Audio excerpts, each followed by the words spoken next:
This is Georgie Hinojosa from Arizona State University. I want to give you a little primer. If you decide to visit Dakar, Senegal, in case you haven't seen other videos like this before, man, that water is beautiful. So, a few things to know when you come here. First of all, there's tons of taxis everywhere. So if you ever need to get anywhere, you can definitely find a ride. But it requires haggling, so be prepared to negotiate. If you don't like to negotiate, then try and be with someone who does. Otherwise, you're probably going to pay a pretty penny. Other than that, the main language here is French, though they have some native languages, specifically Wolof as a secondary. So if you don't speak French, it's going to be a bit of a hard time. So either have your translation dictionary or apps ready, or just do your best. Again, it really helps if you have someone who can be there to help you with that as well. Other than that, go ahead and enjoy the sights. Depending on where you want to go, there are definitely some places that are more, let's say, native to the region.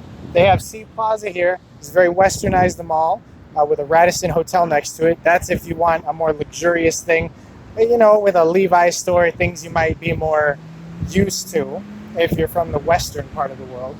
But otherwise, they have neighborhoods, they have shops where you can pick up things like Pringles, Cokes, other fruit drinks and biscuits, you know, cookies. Also, that's an important thing. I said French earlier, so a lot of this country is informed by French culture, as it is a former colony. So a lot of their culture is going to be informed by European standards, not American. So everything's going to be in, you know, metric systems. They have their own currency based on the franc. So if you are American and you're not used to that kind of thing, definitely brush up and get ready to learn those, because a lot of our own measurement systems, our own terms, things like that, are things that aren't going to be used a lot here.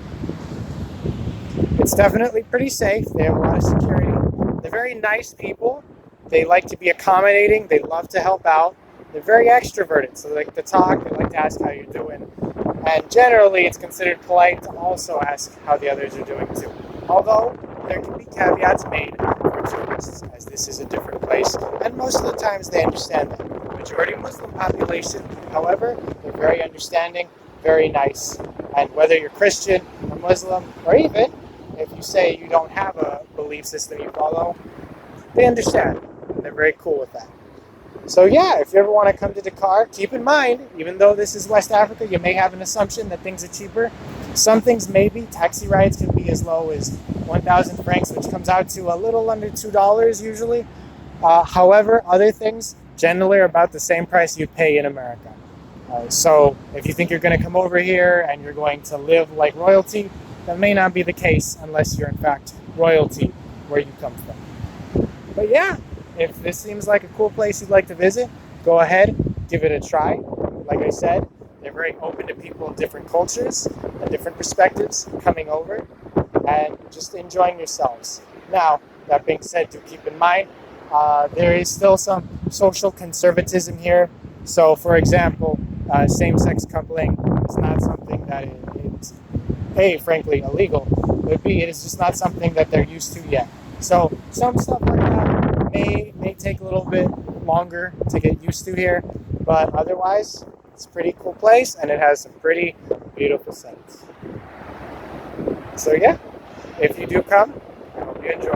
Have a good one.